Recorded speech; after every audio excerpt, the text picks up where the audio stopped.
up in the homework, so we're going to continue. Today we're going to talk about Hooke's law. So here I give you a link of the experiment that you can do.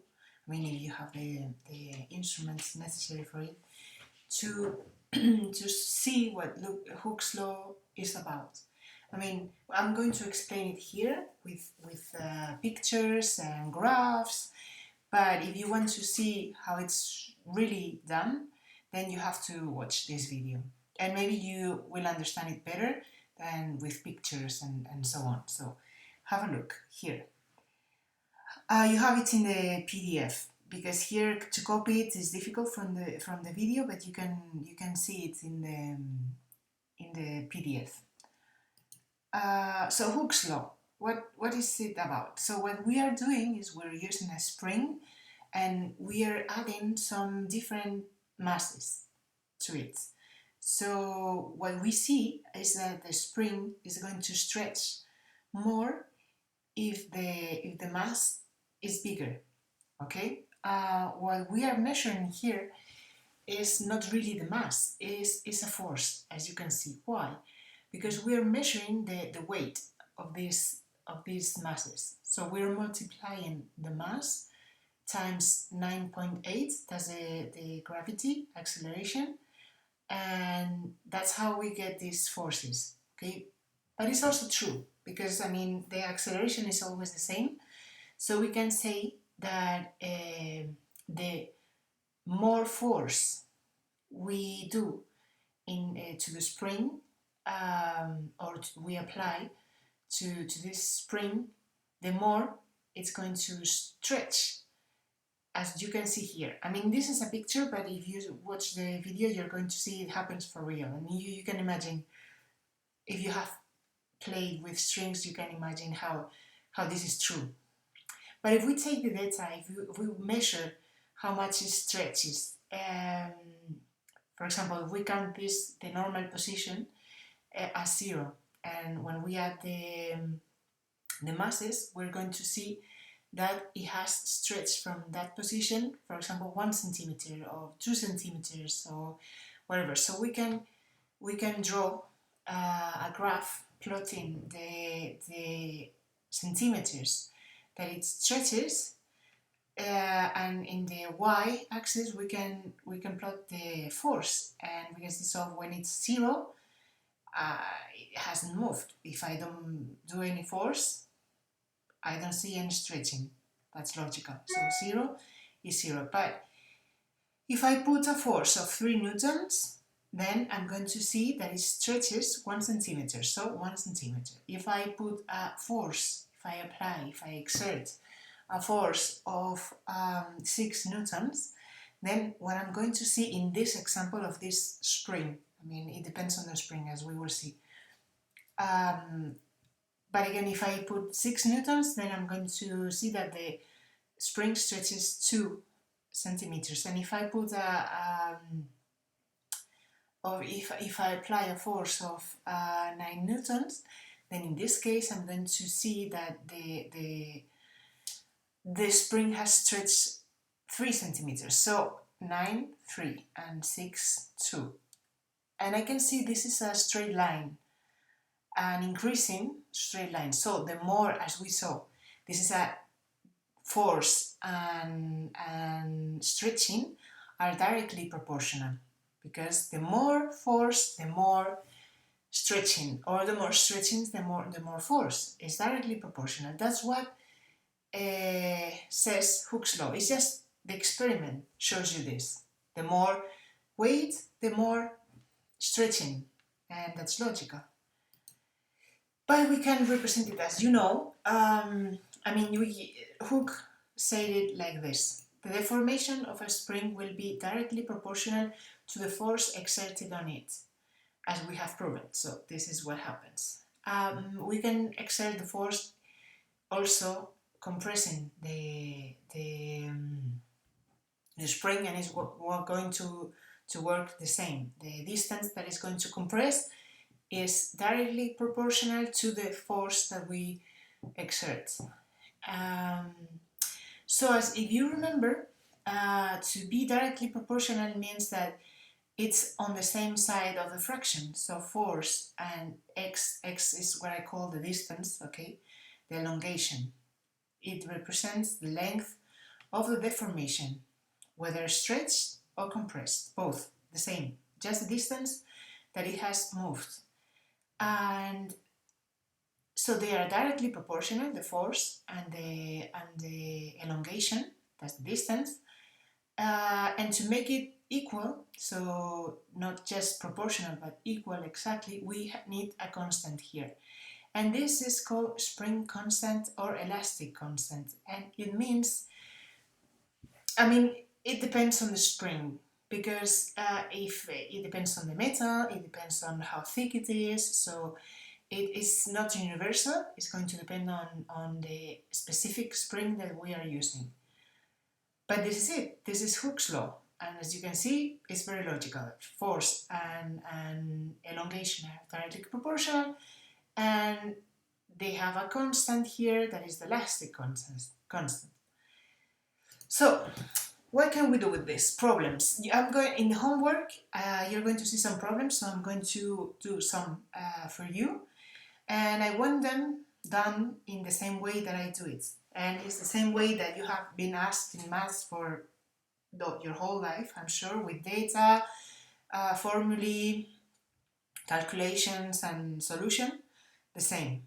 But I want it this way, and if we do an exam, I want it exactly this way. So we hang, this is the problem, we hang a 3 kilogram mass from a spring and measure an elongation of 5 centimeters. What is the spring constant? Okay, so first we're going to see what data we have. We have the mass is 3 kilograms, and also the elongation, that's x, distance, is 5 centimeters. Those are the data. So that's the first step. Then, what is the formula that we are going to use? Well, before that, because here I need to work always in the international system for the Hooke's law. So if I don't have a thing in the international system, I need to change it to it. So first, kilograms is already in the international system, so I just need to convert this 5 centimeters, and this is the conversion, so it's 0.05 meters. And now, what is the formulae? This comes from Latin. You can also say formulas, but when I was working in English and I was working in physics, remember, in ESA and NASA and so on, they say formulae because it's like the more educated way of saying it. So I'm going to say that. But formulas, as the normal plural, is also okay. Just know that this comes from Latin, and it's the plural of formula in Latin is formulae. And people at the university say formulae, so I'm going to say that. It's not a mistake, that's what I mean. It's how you write it in university, so I'm going to use the same. We need two. Why? Of course we need the Hooke's law, because this is, we're doing it in the Hooke's law video, so definitely we need the Hooke's law here. But if you notice, I don't have the force, I have the mass. Why? Because I need to convert this mass into force. I need the weight. And if you remember from previous videos, the weight is equals to m times g. I told it in this video. That's the mass times 9.8, that's the g. That's the acceleration of gravity on Earth. So we need these two formula, okay? These two here. So let's see. We need to do now the calculations. First, I'm going to to calculate the weight, and that's 3 times 9.8, that's 29.4 newtons, because weight is a force. Please remember the units, that's very important.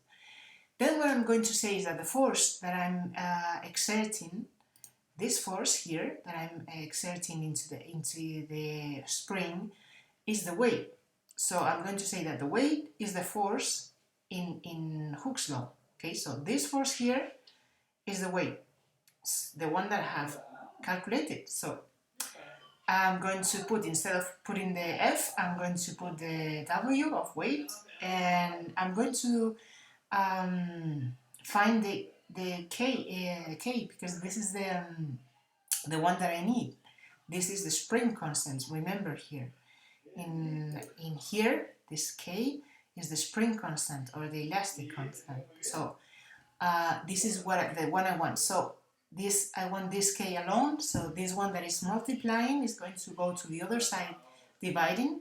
That's why we have W over X. Now if I put the values, W is 29.4 and X is 0.05, all in international units, please.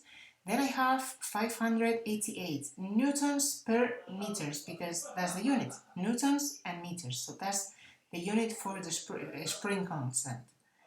And that will be it. That's the spring constant. But what does it mean? And I want you to write the meaning every time. It means that we need to apply a force of 588 newtons, 588 newtons to deform the spring 1 meter. A meter is a lot of distance, as you can imagine. You break it probably. But that's the meaning of this unit, okay? So I want you to reflect this in your exercises too. So you're going to have a lot of exercises to practice, and remember, you always need to use Hooke's law and also the weight, of course, and just algebra to calculate everything. But I want to end with the instrument we use to measure forces. That's the dynamometer, this one here. And I don't know if you see it, but what this is a spring, and with the ruler here, so that you can apply a force here and you can measure the distance. But this distance is already calculated with the spring constant and everything, so that it measures not in centimeters but in newtons. So when you put here, you're going to see here the force directly with newtons. And this is the thing you usually find in scales to measure, because of course they measure weight, because gravity is a thing that is always here, so we have to take it into account. And even if the numbers are in grams, that is mass, what we are measuring, like really measuring with the spring here and everything, is the weight. But if you calibrate it so that the units take into account this 9.8, that is the acceleration of gravity, then you can put the units here according to it, and then you can put the units in mass. But that is why we have this confusion, because we think it's the same, mass and weight, because we mix it here. But now you're in high school and you need to know the difference. And this is the end of the video, and here I'm going to give you more homework, and I'll see you in the next video. Bye!